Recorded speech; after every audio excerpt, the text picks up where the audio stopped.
বিজ্ঞাপন বিরতির পর আবারও স্বাগত। এখন খবর বিস্তারিত। বাংলাদেশে রবিবার ঘটে যাওয়া ফেরি দুর্ঘটনায় মৃতের সংখ্যা বেড়ে দাঁড়ালো ৭০। ট্রলারের ধাক্কায় যাত্রী বোঝাই নৌকা এমভি মুস্তফা পদ্মায় তলিয়ে যাওয়ায় ঘটে ওই দুর্ঘটনা। বাড়তে পারে মৃতের সংখ্যা, আশঙ্কা প্রশাসনের। বাংলাদেশের ফেরি দুর্ঘটনায় মৃতের সংখ্যা বেড়ে দাঁড়ালো ৭০। রবিবার একটি ট্রলারের ধাক্কায় যাত্রী বোঝাই নৌকা এমভি মুস্তাফা তলিয়ে যায় পদ্মায়। দুর্ঘটনায় নিখোঁজ বহু। মৃতের সংখ্যা আরও বাড়তে পারে বলে আশঙ্কা প্রশাসনের। রবিবার বেলা ১২টা নাগাদ সদেরেক যাত্রী নিয়ে রাজবাড়ীর পাটুরিয়া থেকে দৌলতদিয়ার উদ্দেশ্যে রওনা হয় নৌকাটি।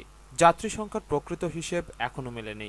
মাঝ নদীতে একটি মাল বোঝাই ট্রলার নৌকাটিকে ধাক্কা মারে। জল ঢুকতে শুরু করে, তাতে উল্টে যায় নৌকাটি। মানিকগঞ্জের ডেপুটি কমিশনার রাশেদা ফেরদৌস বলেছেন, ডুবে যাওয়া নৌকাটিকে উদ্ধার করা গিয়েছে, কিন্তু মৃতদেহের খোঁজে আরও কিছুদিন চলবে উদ্ধার কাজ। তিনি আরও জানান, পুলিশ ও দমকল বাহিনী দুর্ঘটনার এলাকায় নজরদারি চালাবে কয়েকদিন। তবে মৃতের সংখ্যা নিয়ে ধোঁয়াশা রয়েছে, কারণ দুর্ঘটনার সময় ঠিক কতজন যাত্রী নৌকায় ছিলেন হিসেব মেলেনি। নৌকাটির ধারণ ক্ষমতা ছিল সর্বাধিক ১৪০ জন যাত্রী, কিন্তু তার চেয়ে বেশি সংখ্যক যাত্রী ঘটনার সময় নৌকায় ছিলেন বলে জানা গিয়েছে।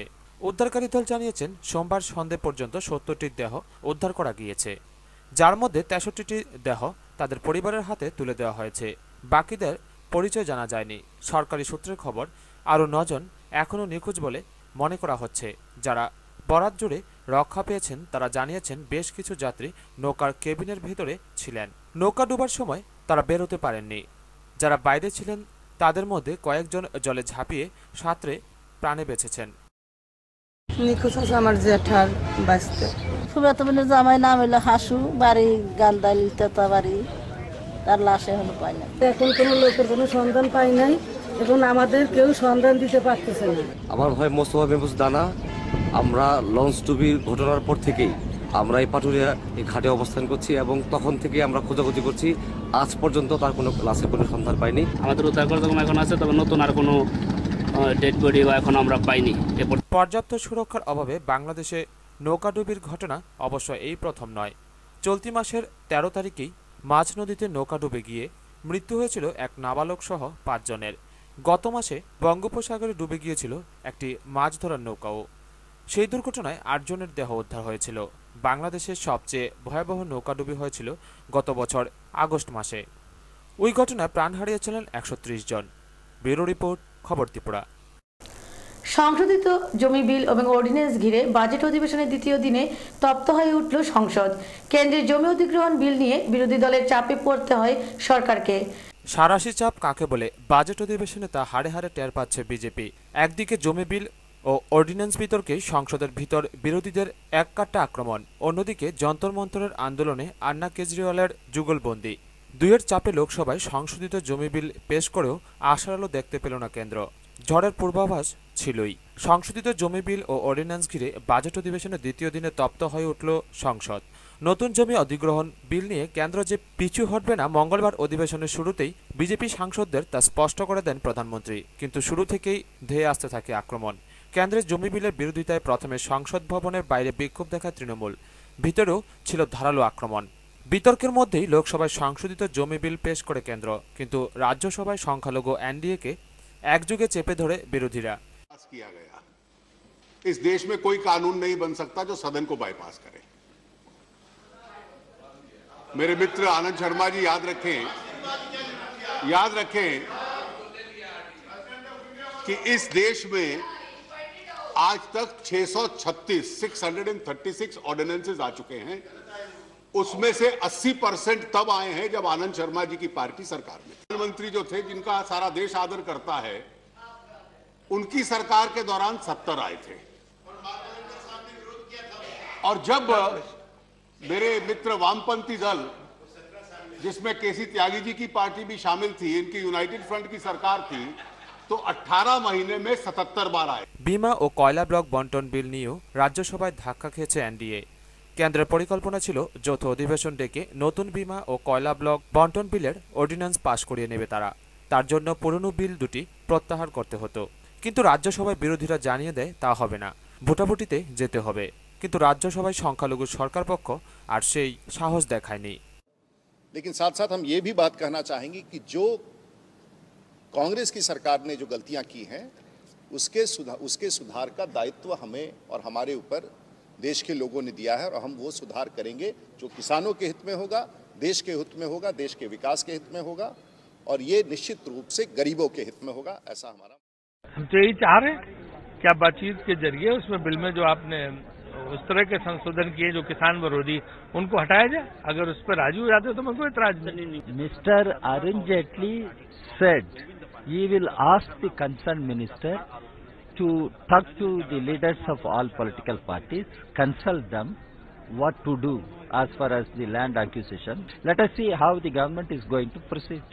ये किसानों के साथ केवल अन्याय नहीं है, पर जो बिल सर्वसहमति से पास हुआ था, मैं उस समय संसदीय कार्य मंत्री था और उस समय भारतीय जनता पार्टी के नेतृत्व ने कहा था हम इसका समर्थन करते हैं। ये एक उदाहरण है जो दोगलापन भारतीय जनता पार्टी का है। पूरा विपक्ष इसके खिलाफ है, पूरा विपक्ष, और कार्य है कि हमें आश्चर्य है कि लगातार ये सरकार किसान विरोधी काम कर रही है, किसानों के खिलाफ, और कुछ जो पूंजीपति हैं उनके पक्ष में। ব্যুরো রিপোর্ট, খবর ত্রিপুরা।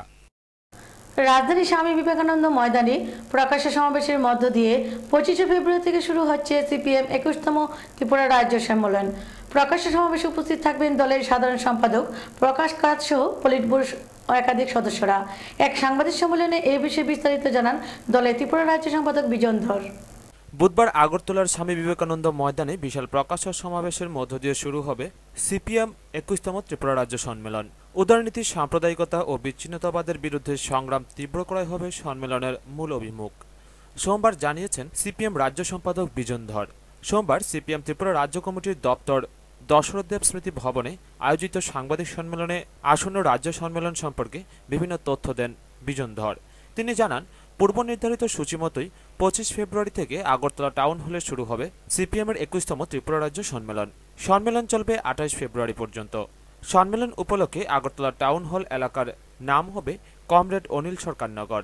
সম্মেলন মঞ্চের নাম হবে প্রয়াত 6 জন নেতা কমরেড চিত্তচন্দ্র, ব্রজমোহন জমাতিয়া, গোপেশ দেবনাথ, সুকুমার বর্মন, সুরেন্দ্র পাল ও শ্রীশ ভট্টাচার্যের নামে। বিজনধর জানান, 25 ফেব্রুয়ারি বেলা 1টা থেকে 1:30টার মধ্যে টাউন হলের সামনে হবে পতাকা উত্তোলন ও শহীদ বেদিতে শ্রদ্ধা জানাবার কাজ। এরপর বেলা 2টো থেকে স্বামী বিবেকানন্দ স্টেডিয়ামে হবে প্রকাশ্য সমাবেশ। তিনি আশা ব্যক্ত করতে গিয়ে বলেন, গোটা রাজ্য থেকেই মানুষের উপস্থিতিতে এই সমাবেশ ইদানিংকালের বৃহত্তম জনসমাবেশের রূপ নেবে। 25 তারিখ থেকে সিপিআইএম এর 21তম রাজ্য সম্মেলন আগরতলা টাউন হলে শুরু হচ্ছে, চলবে 28 তারিখ। 25 তারিখ 1টা থেকে 1:30টার মধ্যে পতাকা উত্তোলন সম্মেলনের টাউন হলের সামনে, সম্মেলন যেখানে হচ্ছে। তারপর 2টার সময় স্বামী বিবেকানন্দ ময়দানে প্রকাশ্য সমাবেশ অনুষ্ঠিত হবে। আমরা আশা করছি এই প্রকাশ্য সমাবেশে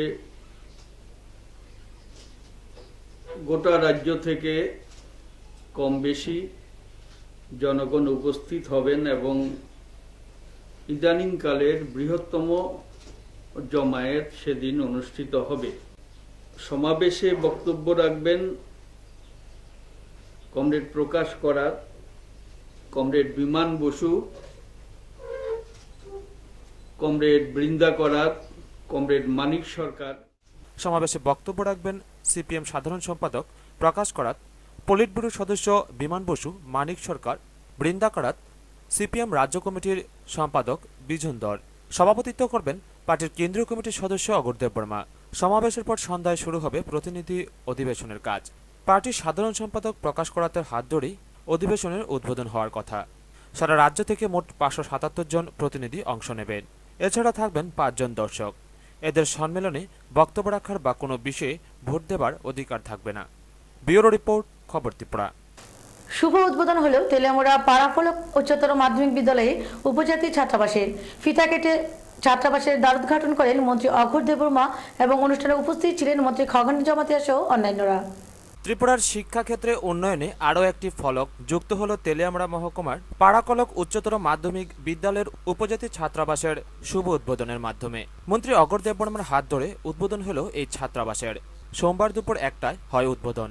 উদ্বোধনী অনুষ্ঠানে উপস্থিত ছিলেন ত্রিপুরা রাজ্যের মৎস্য সমবায় দপ্তরের মন্ত্রী খগেন্দ্র জমাতিয়া, বিধানসভার মুখ্য সচেতক সমীর দেব সরকার, উপজাতি কল্যাণ দপ্তরের সচিব অ্যালিস ডার্লং, তেলিয়ামুড়া মহকুমা শাসক বিম্বিসার ভট্টাচার্য সহ অন্যান্যরা। প্রথমেই প্রদীপ প্রজ্বলনের মধ্য দিয়ে অনুষ্ঠানের শুভ সূচনা করেন মন্ত্রী অঘোর দেববর্মা। স্বাগত ভাষণ রাখেন মহকুমা শাসক বিম্বিসার ভট্টাচার্য। এরপর আলোচনা করেন যথাক্রমে মন্ত্রী খগেন্দ্র জমাতিয়া, বিধানসভার মুখ্য সচেতক সমীর দেব সরকার ও মন্ত্রী অঘোর দেববর্মা। আগে যারা পৌধুরী সুগৈ তংনাই তাওবিন বুসাই ইঞ্জিনিয়ার উংমান হাকাই আরো তো প্রমাণ যে পৌধুরী সুগৈ তংনাইনি বুসাবো ইঞ্জিনিয়ার ডাক্তার উংমান জুমিয়া বুসাবো ডাক্তার ইঞ্জিনিয়ার পনো আবো তাও প্রমাণ লে আবো তাও প্রমাণ তে অসুযোগ তো মনে না অসুযোগ নো বামফ্রন্ট সরকার তাওরি বড় তাবো যে অবস্থা চলে চিনি ত্রিপুরা রাজ্যের ইতিহাস ও ইতিহাস আন্দোলনতেই চেঞ্জা ও আন্দোলন তোমা চিনি ওরা আন্দোলন চেয়েছি শিক্ষা নিয়ে আন্দোলন তৈরি ওরা রাজা আমল যে আরম্ভ খাইয়ে 1945 সাল। সবশেষে উপজাতি ছাত্রাবাসের ফিতে কেটে দ্বারোদ্ঘাটন করেন ও ফলক উন্মোচন করেন মন্ত্রী অঘোর দেববর্মা। এরপর সকলে মিলে 1,93,00,000 টাকা ব্যয়ে ত্রিপুরা হাউজিং বোর্ডের দেওয়া এই ছাত্রাবাসটি ঘুরে দেখেন। 50 আসন বিশিষ্ট এই ছাত্রাবাস পেয়ে খুশি ছাত্রছাত্রী সহ অভিভাবকগণ। ব্যুরো রিপোর্ট, খবর ত্রিপুরা। তথ্য সংস্কৃতি দপ্তর এবং কাঠালিয়া পঞ্চায়েত সমিতির যৌথ উদ্যোগে ব্লক এলাকায় ধনপুরে অনুষ্ঠিত হল এক লোকোৎসব। প্রদীপ জেলে অনুষ্ঠানের শুভ সূচনা করেন বিধায়ক শ্যামল চক্রবর্তী। মঙ্গলবার বিকেল 5টায় তথ্য সংস্কৃতি দপ্তর ও কাঠালিয়া পঞ্চায়েত সমিতির যৌথ উদ্যোগে সোনামুড়া ধনপুর মুক্তাঙ্গন মঞ্চে আয়োজন করা হয় লোকোৎসব। প্রদীপ জ্বালিয়ে লোকোৎসব অনুষ্ঠানের সূচনা করেন বিধায়ক শ্যামল চক্রবর্তী। লোকোৎসব অনুষ্ঠানে উদ্বোধকের ভাষণে বিধায়ক শ্যামল চক্রবর্তী বলেন, লোক সংস্কৃতি হলো আমাদের ঐতিহ্য, একে সকলের মধ্যে প্রচার করার দায়িত্ব আমাদের।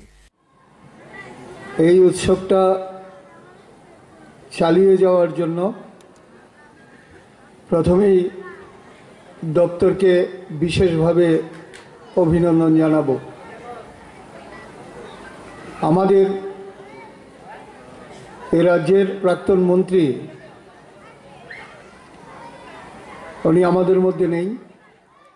সিপাহী জেলা জেলা সভাধিপতি ফখরুদ্দিন আহমেদ বলেন, মন্ত্রী সরকার মহোদয় এই ত্রিপুরাজ্যে বিভিন্ন সম্প্রদায়ের তাদের লোক সংস্কৃতির ক্ষেত্রে ওনার ভূমিকা অনস্বীকার্য। আজকে এই সংস্কৃতিকে আমাদের বাঁচিয়ে রাখতে হবে। গত 6 দিন ধরে প্রায় 40 জন শিশুকে রবীন্দ্রসঙ্গীত, নজরুলগীতি, লোকসঙ্গীত, নাচ প্রভৃতি বিষয়ে প্রশিক্ষণ দেওয়া হয়। প্রশিক্ষকরা এই দিনের অনুষ্ঠানে উপস্থিত ছিলেন এবং উপস্থিত ছিলেন কাঠালিয়া পঞ্চায়েত সমিতির চেয়ারম্যান আব্দুল করিম, সিপাহী জেলা জেলা পরিষদের সদস্য আমিনুল ইসলাম, জেলা তথ্য সংস্কৃতি দপ্তরের আধিকারিক চন্দন সরকার সহ অন্যান্য বিশিষ্টজনেরা। এই দিনের এই অনুষ্ঠানে এলাকার সকল অংশের মানুষের উপস্থিত ছিল চোখে পড়ার মতো। টুটন চৌধুরী রিপোর্ট, খবর ত্রিপুরা। গুরু এক অথচ তার দাবিদার 2 জন, আর এই বিষয়কে কেন্দ্র করে এক ধুন্ধুমার কাণ্ড ঘটে গেল গরুর বাজারে। ঘটনা বিশালগড় থানাধীন গোকুলনগর 2 নং গেট বাজারে। এক গরু বিক্রির ঘটনাকে কেন্দ্র করে ধুন্ধুমার কাণ্ড ঘটে বিশালগড় 2 নং গেট বাজারে। ঘটনা মঙ্গলবার সকাল 9টা নাগাদ বিশালগড় থানাধীন গোকুলনগর স্থিত 2 নং গেট বাজার সংলগ্ন এলাকায়। জানা গেছে, মঙ্গলবার সকালে বিশ্বজিৎ বিশ্বাস নামে এক ব্যক্তি লাল রঙের একটি গরু 10,200 টাকায় এক ব্যবসায়ীর কাছে বিক্রি করে। এমতো অবস্থায় সে গরুটি নিয়ে যাবার সময় বাজারে বসে আরেক ব্যক্তি গরুটিকে আটকায় এবং সে গরুটি তার নিজের বলে দাবি করেন। নাম তার কাজল লোধ। শুরু হয় দুপক্ষের মধ্যে কথা কাটাকাটি। ঘটনাস্থলে বাজার সহ এলাকার বহু লোক জড়ো হয়। খবর পেয়ে ছুটে আসে বিশালগড় থানার পুলিশ। সঠিক সিদ্ধান্তে পৌঁছতে পারেনি কেউই। গরুটির বর্তমানে রাখা হয়েছে বাজার কমিটির আয়ত্তে। এলাকার গ্রাম প্রধানের উপস্থিতিতে ঘটনাটি মীমাংসা করা হবে বলে জানান বাজার কমিটি। আমি কি আমার হেরা আমি কালকাটা তো গরু গেছে, গরু বার করছি, দিরু আমি মামা গার্জেন হিসেবে বেচছি। বাস দোকানে কি সমস্যা? সমস্যা কি তাহলে তারা বলছে তারা আমার কিছু আমার এতটুকু সমস্যা। আপনার কি মতামত? আমি তো একটু আগে এসে আয়া দেখলাম যেখানে লোকজন জমে রয়েছে, এবার জিজ্ঞাসা করলাম কি পাড়ারই একজন বিশ্বজিৎ বিশ্বাস একটা গরু বিক্রি করছে, তো গরুটা ব্যাপারী লিয়ে যেতেছে বাজারের উপর দিয়া, বাজারে একজন দোকানদার গরুটা আটকাইছে, তানিয়া কইতেছে তানিয়ার গরু ব্যাপারীর থেকে আটকে তারপরে কি কি দরবার করলো, এবার পুলিশ আইলো। আপনার নাম? ও আপনার স্বামী, মানে আপনার স্বামীর নাম কি? যে মালিক মেন তার নাম মালিক হচ্ছে কাজল। গরুটা কে বেচছিল? ছেলে। ব্যুরো রিপোর্ট, খবর ত্রিপুরা। এক আনন্দঘন অনুষ্ঠানের মধ্য দিয়ে তাকমা প্রতিচ্ছড়ি উচ্চ বিদ্যালয়কে হাই স্কুলে উন্নীত করার ঘোষণা দিল শিক্ষা দপ্তর। প্রদীপ জেলে অনুষ্ঠানের সূচনা করেন দক্ষিণ ত্রিপুরা জেলা পরিষদের সভাধিপতি হিমাংশু রায়। সোমবার এক আনন্দঘন অনুষ্ঠানের মধ্য দিয়ে তাকমা প্রতিচ্ছড়ি উচ্চ বিদ্যালয়কে হাই স্কুলে উন্নীত করার ঘোষণা দিল শিক্ষা দপ্তর। শান্তিবাজার মহকুমার একটি প্রত্যন্ত ভিলেজ তাকমা প্রতিচ্ছড়ি। বলা চলে ৯৯% মানুষ গারো উপজাতি সম্প্রদায়ের জনবসতি। ২৩ ফেব্রুয়ারি বিদ্যালয়টি হাই স্কুলে উন্নীত হওয়ার ঘোষণায় বিদ্যালয়ের ছাত্রছাত্রী ও অভিভাবক মহল এক অনাবিল আনন্দে মেতে ওঠে। বহুদিনের স্বপ্ন পূরণ হওয়ায় বিদ্যালয়ের গারো সম্প্রদায়ের ছাত্রীরা আনন্দ উচ্ছ্বাসে মেতে ওঠে অনুষ্ঠান প্রাঙ্গণে। এদিন বেলা 10টায় প্রদীপ প্রজ্বলনের মাধ্যমে অনুষ্ঠানের শুভ সূচনা করে উদ্বোধনী বক্তব্য রাখেন দক্ষিণ ত্রিপুরা জেলা পরিষদের সভাধিপতি হিমাংশু রায়। অনুষ্ঠানে উপস্থিত ছিলেন এমডিসি পরীক্ষিত মুরা সিং, এমডিসির সঞ্জীব মারাক, শিক্ষা দপ্তর দক্ষিণ ত্রিপুরা সহ অধিকর্তা স্বপন দাস। স্বাগত ভাষণ দেন বিদ্যালয় ইনচার্জ কৃষ্ণগোপাল চৌধুরী। অনুষ্ঠানে সভাপতিত্ব করেন ভিলেজের চেয়ারম্যান পুষ্পপদ মুরা সিং। একেবারে মুম্বাই, হায়দ্রাবাদ যেখানে যান একেবারে পাকার সঙ্গে সম্পর্ক হয়ে যাচ্ছে, কোনো সমস্যা নাই। আগে এই কতগুলি স্বরাজ আছে আমাদের এখানে, যে ৩-৪টি বড় বড় স্বরাজ, সেখানে সামান্য সাঁকুও ছিল না। এখন সব জায়গাতে আমরা পাক্কা সেতু করে দিতে পেরেছি। একেবারে খুব ভালো গুণগত মানের পাক্কা সেতু আমরা করতে পেরেছি। এখন প্রতিচ্ছড়ি থেকে নারায়ণ বৈদ্যের রিপোর্ট, খবর Tripura.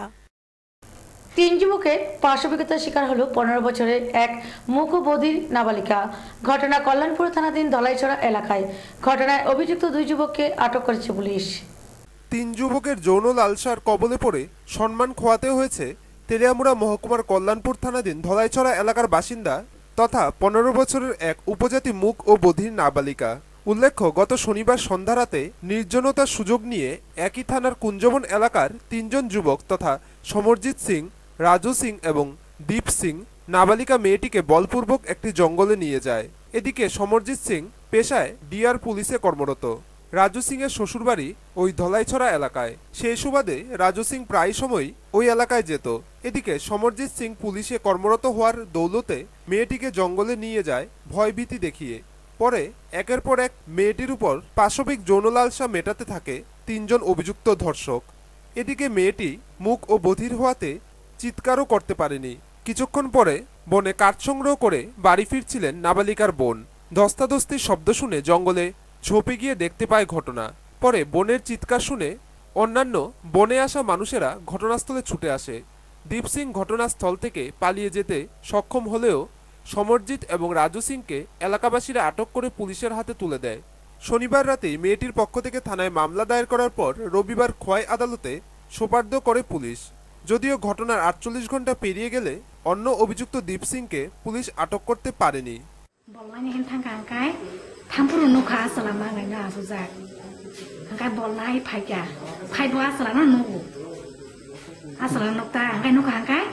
khana hot tong ka sob do ta bolonga hoi hai lai mani ha ta mo hin na ya thang ka tha kai no gui di ka bole ba chala no gui di ka ngai tui phai ja phai ji nei আমাদের থানার মধ্যে একটি খবর আসে যে জলাইছড়া এলাকার মধ্যে একটি উপজাতি যুবতী ধর্ষিত হয়েছে।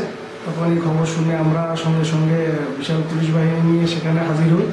হাজির হওয়ার পরে সঙ্গে সঙ্গে অভিযুক্তদের গ্রেপ্তার করি এবং থানায় নিয়ে আসি। এরপরেই নির্যাতিতা ধর্ষিতার বয়ান অনুসারে তার বয়ান রেকর্ড করে একটি এফআইআর লিপিবদ্ধ করি। এফআইআর লিপিবদ্ধ করে আমরা আমাদের তদন্তের কাজ শুরু করি। ব্যুরো রিপোর্ট, খবর ত্রিপুরা। গোপন খবরের ভিত্তিতে সন্দেহজনক 2 বাইক চোরকে আটক করল যাত্রাপুর থানার পুলিশ, যারা কাঠালিয়া ব্লক সংলগ্ন রাস্তার পাশ থেকে চুরি করেছিল একটি বাইক আর এটিকে বাংলাদেশে পাচার করে এক অভিনব কায়দায়। গোপন খবরের ভিত্তিতে সন্দেহজনক 2 বাইক চোরকে আটক করল যাত্রাপুর থানার পুলিশ।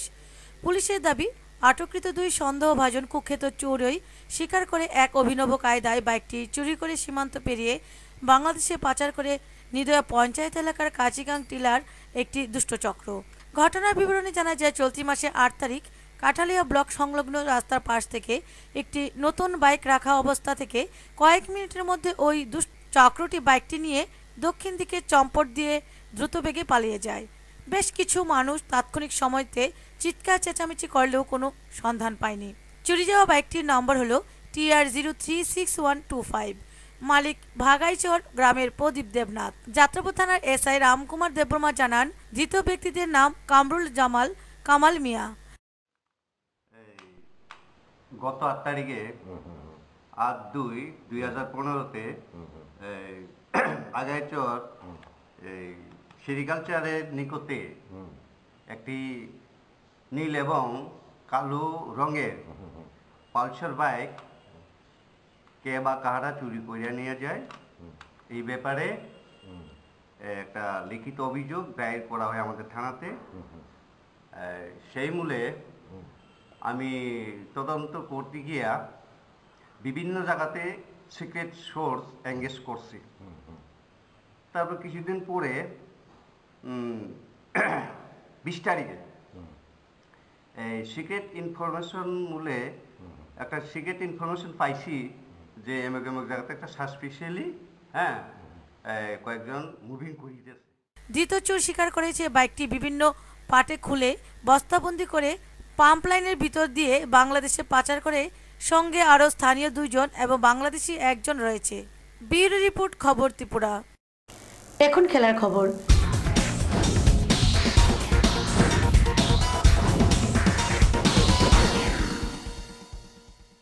দীর্ঘদিন বাদে ফের সমমহিমায় ক্রিস গেইল।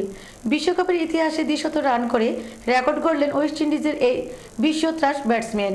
2015 বিশ্বকাপে জিম্বাবুয়ের বিরুদ্ধে 147 বলে 215 রান করেন তিনি। দীর্ঘদিন বাদে ফের সমমহিমায় ক্রিস গেইল। বিশ্বকাপের ইতিহাসের রেকর্ড বইয়ে এদের নিজের নাম তুলে দিলেন ওয়েস্ট ইন্ডিজের এই বিশ্বত্রাস ব্যাটসম্যান। বিশ্বকাপে এযাবৎকালের প্রথম 200 রানটি এলো তার ব্যাট থেকেই। জিম্বাবুয়ের বিরুদ্ধে ঝলসে উঠলেন ক্যারিবিয়ান আগ্নেয়গিরি ক্রিস গেইল। 2 বছর পর আন্তর্জাতিক ক্রিকেটে 100 রান করলেন ক্রিস গেইল। তার ব্যাট যখন চলতে শুরু করে তখন তো তার খুব সহজে থেমে যায় না। মঙ্গলবার ক্রিকেট বিশ্বের বহু প্রচলিত এই মিথের সত্যতা টের পেল জিম্বাবুয়ে। 15টি 6 আর 8টি 4 সাজানো ছিল গেইলের 147 বলে 215 রানের ইনিংসটি। অস্ট্রেলিয়ার ওভালে ওয়েস্ট ইন্ডিজ বনাম জিম্বাবুয়ে খেলায় টসে জিতে প্রথম ব্যাট করার সিদ্ধান্ত নেয় ক্যারিবিয়ানরা। ওপেনিংয়ে ক্রিস গেইল ও ডোয়েন স্মিথ জুটি ব্যর্থ হয়। 2 বলে 0 রান করে 22 গজ ছাড়েন স্মিথ। তিনি ব্যাট করতে আসেন মার্লন স্যামুয়েলস। প্রথমে ধীরে চলো নীতি নিলেও পরে ঝড়ের গতিতে তাণ্ডব শুরু করেন ক্রিস গেইল ও মার্লন স্যামুয়েলস।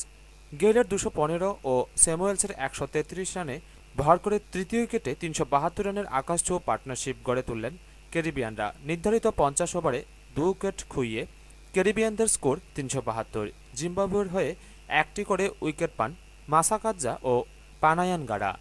ব্যুরো রিপোর্ট, খবর ত্রিপুরা।